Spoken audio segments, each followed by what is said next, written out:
29 millions d'Ivoiriens dans le monde entier.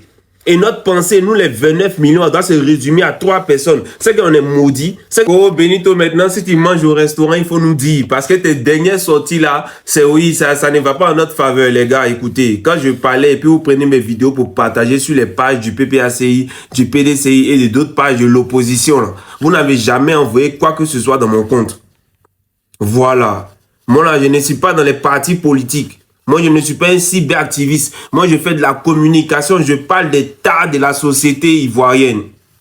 C'est pour ça que quand les partis politiques me contactent pour que je puisse parler de leur mouvement, je dis, moi, je fais de la communication. Donc, si vous me voulez d'un mouvement, vous payez mon service. Vous enlevez l'argent de votre poche. Pour me parler de ces mouvements, vous enlevez l'argent de votre poche. Parce que moi, je ne travaille pas gratuitement. Donc, moi, là, je ne suis pas un cyberactiviste, je fais de la communication. Après, si vous voulez, vous pouvez dire leader d'opinion publique. Mais je ne suis pas un cyberactiviste. Donc, si vous dites que parce qu'aujourd'hui, je suis en train de placer certains points sur lesquels vous n'êtes pas encore aligné, sur lesquels vos objectifs ne sont pas encore atteints, vous allez venir dire que je mange au restaurant. Alors, les moments où je faisais des vidéos que vous prenez, vous partagez partout sur vos pages, vous m'avez déjà envoyé combien? Vous m'avez déjà envoyé combien? Ou bien j'ai déjà appelé qui pour dire oui que à cause de la sortie que j'ai fait, comme vous avez aimé, donc envoyez-moi telle somme. Je n'ai jamais appelé quelqu'un pour demander l'argent. Je n'ai jamais dit à quelqu'un envoyez-moi l'argent ou quoi que ce soit. Dieu merci, j'ai un travail, même si ici est boueux, au moins ça me permet de vivre dans ma maison, de vivre tranquille, à l'abri du bonheur. Dieu merci.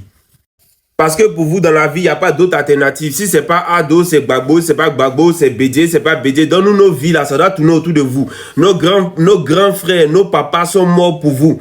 Nos grands frères sont morts. Nous aussi, on doit venir mourir. Nous aussi, on doit continuer à se bagarrer pour vous. C'est-à-dire qu'à dehors de vous, là, on ne doit pas avoir nous-mêmes notre propre façon de penser. On est plus de 29 millions d'habitants. 29 millions d'Ivoiriens dans le monde entier. Et notre pensée, nous les 29 millions, doit se résumer à 3 personnes. C'est qu'on est maudit, c'est que c'est nous, on a un problème. C'est-à-dire que si 29 millions d'habitants, 29 millions d'Ivoiriens, notre pensée doit se concentrer sur 3 personnes. Notre façon de penser, notre façon de vivre, notre façon d'imaginer l'avenir de notre pays doit se concentrer sur 3 personnes. C'est qu'on est maudit, c'est qu'en fait notre existence ne sert à rien. Gbagbo a sa pensée, il y a certains points sur lesquels je suis d'accord avec lui, il y en a, je ne suis pas d'accord avec lui, c'est mon avis. C'est pareil pour tous les autres partis politiques, que ce soit le RD, il y a des points sur lesquels je suis d'accord avec le RHDP, il y en a d'autres je ne suis pas d'accord avec. C'est mon avis, c'est mon droit le plus absolu. Voilà, je suis jeune.